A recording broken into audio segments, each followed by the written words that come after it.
Well, welcome back, Pat. Hi, thanks. Good thanks. to see you again. Good to see you too. Yeah. Yeah. Anything that you want to share that you thought about over the last week? No, well, I mean, my wife asked me, how it went, but she was good. She didn't push. She seemed to be just happy that I was coming back, I guess. Well, that makes things easier. That's great. Yeah, so good for her. Yeah. Well, I thought we could finish if you always have food. It's lunchtime, but I don't think I could eat and talk at the same time. Can I take some with me? You absolutely may. Okay. Those are yours if you'd like them. Okay. I don't want to be rude, but I'm kind of hungry. I know it's maybe not so typical for a therapy office, but I like to make sure that people feel that they can be nourished in more ways than by our conversation. Okay. And, if you happen not to have been able to take care of yourself today, you're welcome to do it now. Okay, I can wait. All right.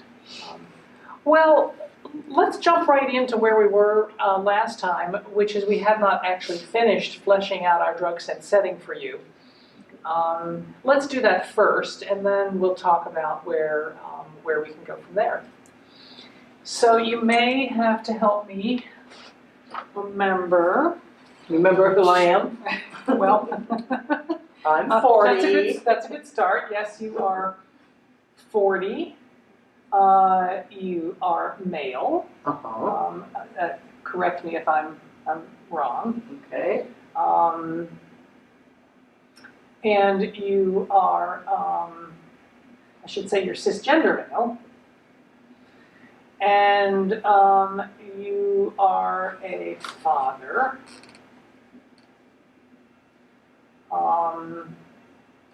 You work. Bank teller.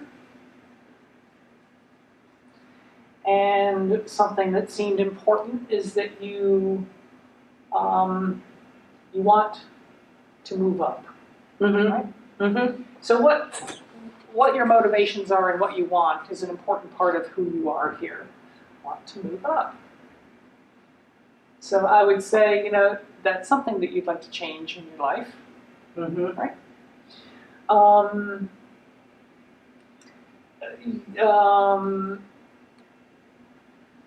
You've been drinking alcohol since a teenager. And I'm going to jump over here and just make a note in the setting that your first alcohol experience was partying with friends. Uh-huh. Okay? Yeah.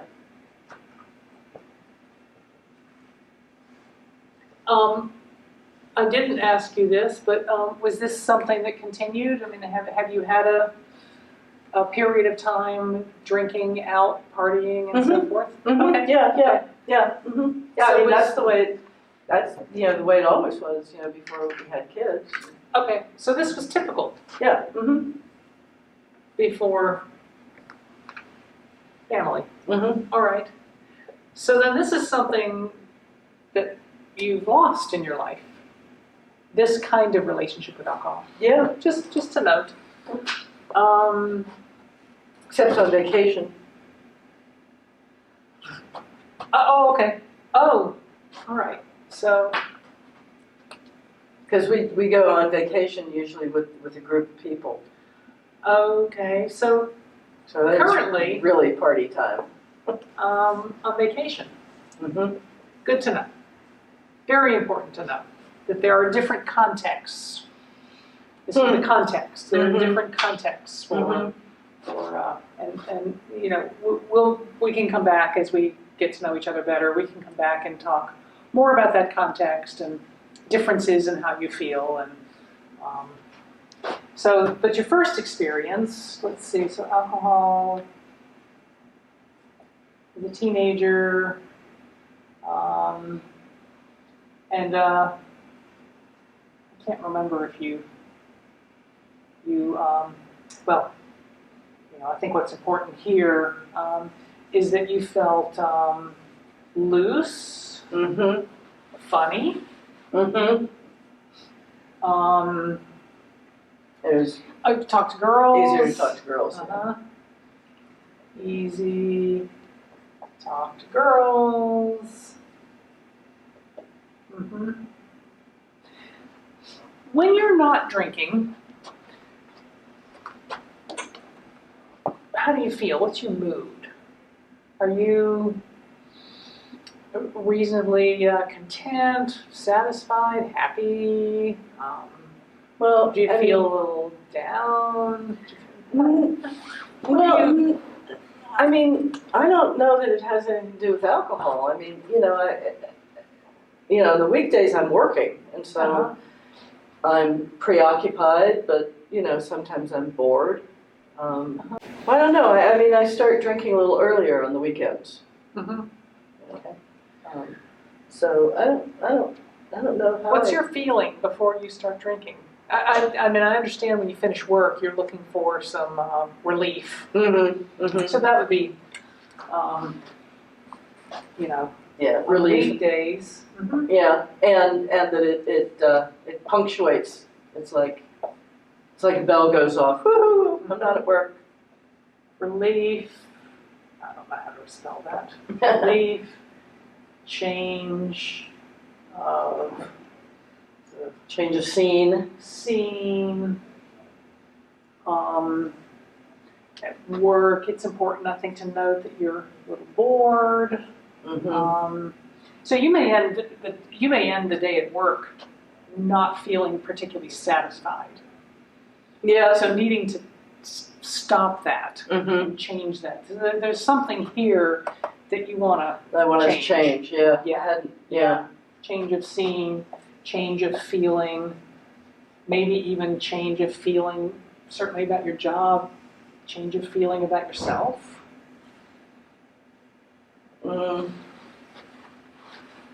I guess just sort of forget about the fact that I'm a bank teller, for 10 years. Okay. I mean, I went to college. You don't have to have a college degree to be a bank teller, but I went to college. So that's kind of where you've landed and found yourself right now. Okay. All right. Okay. And then there's vacations. You're maybe different again. So vacations, you're drinking because you're with. You're partying. Right, yeah, yeah, and because it's a group of people, there's more people who can take care of kids, so you don't always have to be taking care of your own kids all the time. Yeah, you got a little more freedom. Yeah, like all the kids can go with one parent or one set of parents, and then the rest of you are free. So the context on vacation is that they're other responsible adults. Yeah. Okay. And since my wife doesn't drink hardly at all, she probably ends up having to do that more than other people.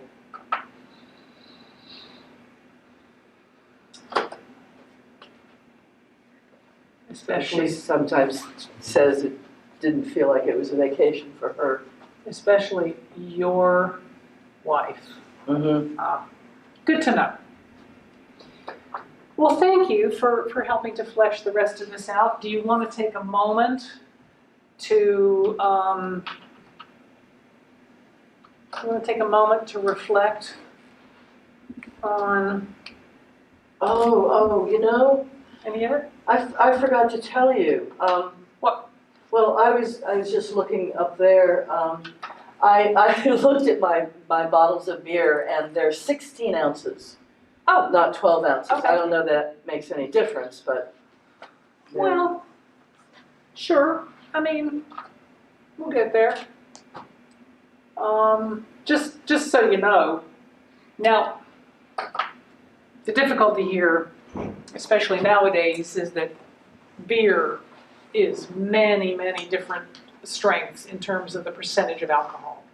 Now, you're drinking sort of not particularly expensive grocery store brand. So you may be drinking alcohol that's in the beer that's in the 5% alcohol range, Mhm. 5.5%. Probably, yeah. The alcohol content of beer can make a huge difference as to the amount of actual alcohol you're drinking. Oh, So, a 12-ounce beer at 5 to 6% alcohol is considered a standard drink. oh, okay. Now, Okay. your physical health, and actually, those are some things we should just real quickly. Do you have any, physical health issues that? No.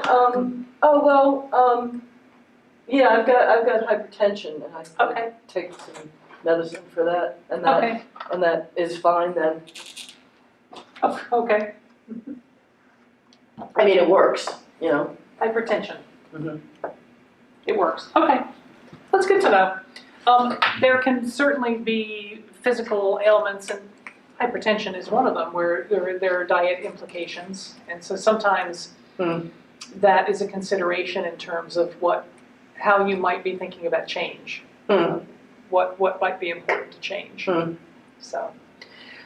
I just assumed that alcohol was kind of a downer and that it would actually help my hypertension.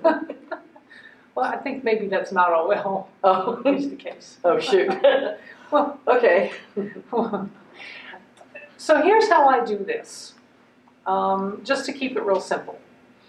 What we're going to do is we're going to just think about what we're worried about. And there are 3 people right now that we're going to think about. One is your wife, since she started all this, and one is you, and then one is me. Oh. And I'm not telling you I'm worried, but okay.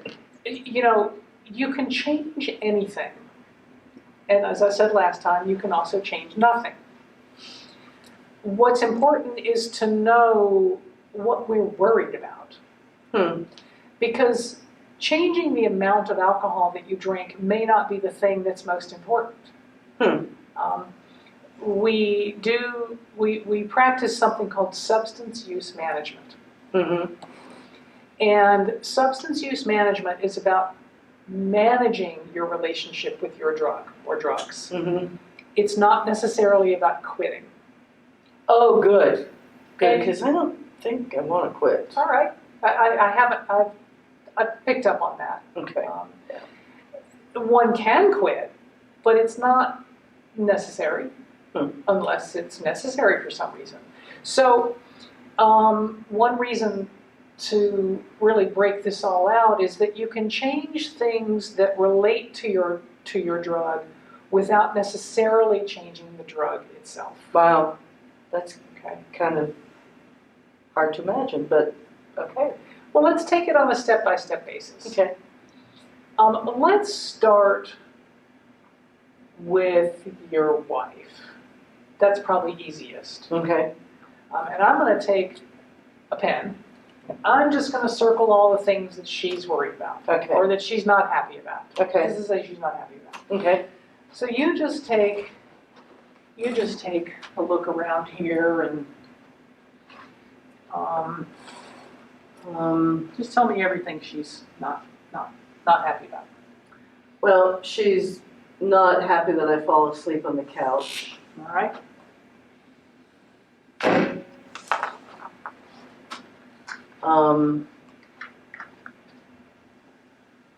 She's probably not happy that I drink all night. So, after kids go to bed. I mean, there's something about that. I think she just thinks I just shouldn't drink from the time I get home to the time I go to bed. So she might be okay with you having a beer or two after you get home, and then she'd like you to ease off. Probably. Perhaps, maybe. Yeah. Mm-hmm. Yeah. I mean, I don't know. She just says I drink too much. So we're just going to say this is too much. Yeah. Okay. Okay. Anything else that stands out that she's not happy about? Well, I think she's not happy. I mean, this doesn't happen all the time, but I think she's not happy about, getting stuck with the kids more on vacation because the rest of us are partying and she's not. Oops, sorry. Okay. Anything else she's worried about? Well, I mean, I hadn't thought about this, but but we're both worried about money. And my job is, that's kind of part of my wanting to move up, is that, and I guess it's also why I drink cheap beer. So one scenario is that if you moved up at the bank and you earned more money, you could drink better beer. Yeah, she'd love that. Well, I'm just going to play with this. Okay. If you drank better beer that you really appreciated, you might drink less. Huh. So there's a mantra that we use sometimes that's related to substance use management. Know what you want. Sorry, let me start over. Scratch that.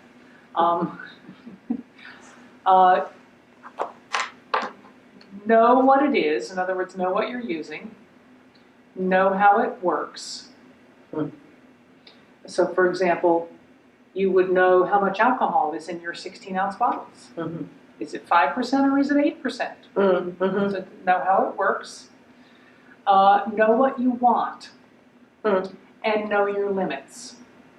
So if you know what you want, and that's part of what we've been talking about here, you want to change something about how you're feeling when you finish work. Yeah. That's okay. You can want to change that, and you can change that. I'm just going to play this out. If you were drinking a beer that you thought was wonderful, that you really appreciated, that cost more, you might savor it more. You might slow down a little bit. You might not jump right into the kids' homework or kids' dinner preparation. You might say to your wife, I'm not really that happy with my job. I need to kind of take a break and be with myself. I'm going to take one of these beers that I've just learned about, and I'm going to go sit in the other room for a few minutes, if you don't mind, and I'm going to drink about half of it, and then I'll join you at the table with the kids. Is that okay? Wow. That's just an idea. Wow. And you might feel satisfied, because you have treated yourself to a high-quality beer that's beautiful. And you may then not drink 6. Because you're satisfied with something different about it. Yeah, I mean, that would be an interesting experiment. I don't have any idea because I just kind of, throw them back really fast. I'm not really a slow drinker. So we think about, change. You could change the type of beer. You could even do that without earning more money. Because you could buy less. Okay, yeah. Anyway, we're getting a little bit ahead of ourselves. I just wanted to give you an example of how this change process can work in harm reduction. Let's leave your wife aside. Okay. What are you worried about? I can already. You're worried about your job. Yeah. Right. Yeah. Let's just stay with that. Okay. Yeah. So you're worried about your job. You're also worried about money. Well, and I'm worried about my my wife or my marriage, because I don't want her to be unhappy. So, I mean, I don't want her to be unhappy. Mm-hmm. So you're worried about her anger and her irritation Mm-hmm. and her unhappiness? Yeah, I mean, that's not, Mhm. she can't be feeling very good either. Mhm.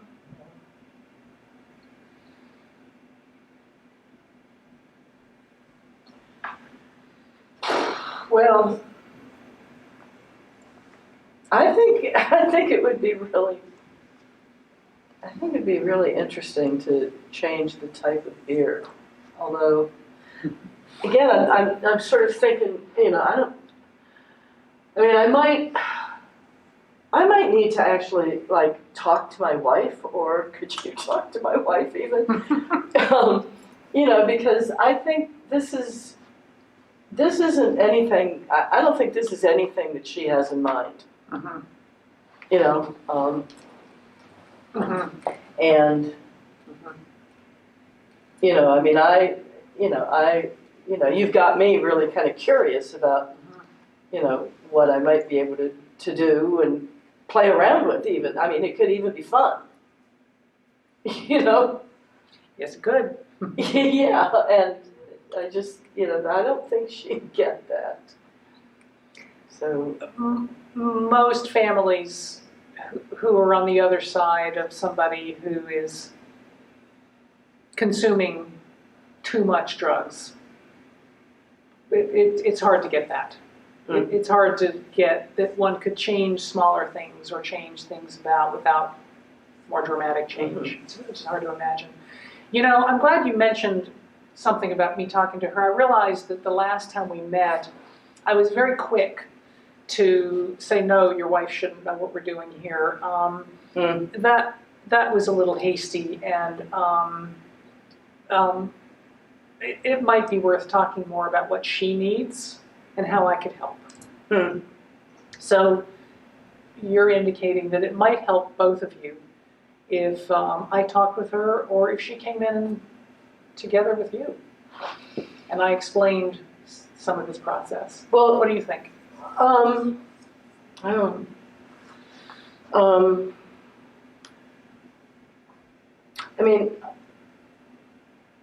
don't. I mean, I don't know that I want her to. I mean, Yeah. this is it's a bad thing to say, but I'm not sure I want her to know all this. All this, yeah. I mean, it's not like it's a secret exactly, but it just feels. Yeah. I don't know. I pointed to this. I wouldn't. Yes, you're absolutely right. This may be, even the structure without all of your information may be too much information.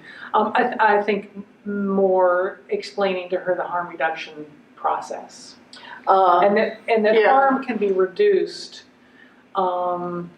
without necessarily quitting beer. Mm-hmm. And she seemed, she's cutting back seems to be something you've said that she'd be interested in. Mm-hmm. Perhaps she needs reassurance that she too can get more into the details of what it is that's bothering her. Mm-hmm. And those things could be changed in all kinds of ways. I have a suggestion. Sorry, go ahead. Well, I think, because I think that, I feel like, I'm really getting somewhere, at least in terms of, I've never thought about my drinking like this. It's kind of interesting to me. And the fact that, we're also talking about my job and, we're talking about everything.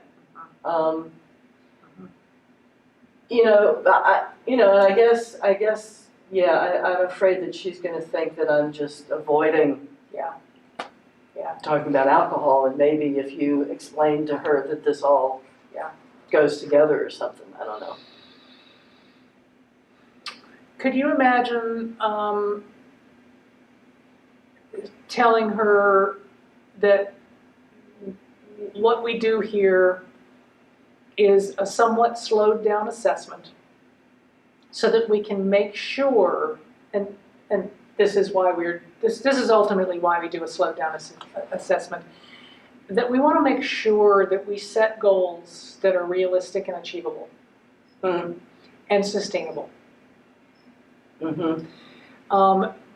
There's in the drug and alcohol treatment field, in the United States particularly, there's too much dramatic change, and the relapse rate is 90 to 95%. Because people quit, and then a few weeks or a month or a year later, they fall off the wagon. Right. And this process tries to understand what it is that you're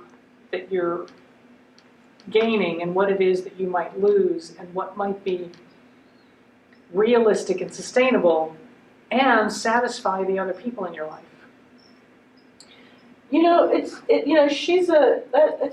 It's interesting. It makes me think of a way of talking to her. She's a teacher's aide, and so she knows a lot about kids having to learn to tie their shoes and learning to get along with other people. So she's got this idea at least about, and we've got kids. So maybe saying it sort of something like, I'm just learning something new that might help her. That sounds lovely. That sounds great. Okay. How would it be for you to also tell her that this has helped you to realize how concerned you are about her? That one of the things that's come out today is that you're feeling bad about how bad she's feeling. Yeah, she'd appreciate that. Because right now we're kind of, Yeah. Which I think, what I'm hearing is this is you really acknowledging that you want things to change too.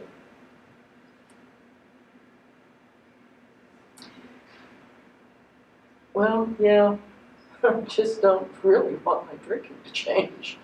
I mean, to be honest, if I can be honest here. Good. It's kind of like, is that what I have to do in order to,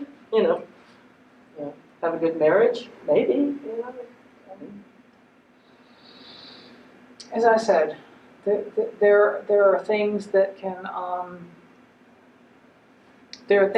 shift that are not your drinking itself that you can experiment with.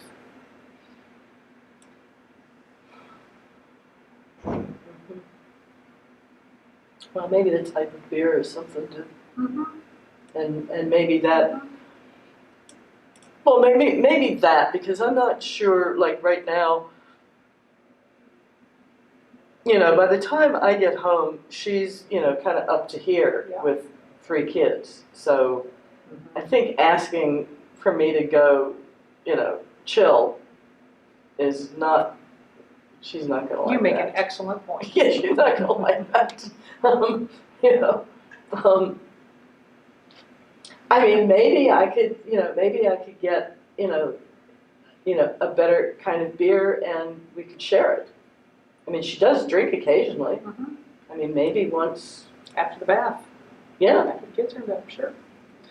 Well, let's, you're really thinking. We've got some ideas about how you're going to talk to her. We've got some ideas that I might talk to her with or without you. We can make that decision later. So if you feel ready to stop for today, let's reconvene. I've got a lot to think about. Yeah. Feel free to give me a call during the next week to let me know if you want to schedule an appointment, if you want to move forward with something with her. Oh, okay, but we're going to meet again. Yes, okay. We can meet again next Friday if that's still works for you. Okay. Great. All right. Okay. That will settle on, and if anything else comes up that you want me to be involved with, let me know. Okay, thank you. Thank you. Bye. Bye.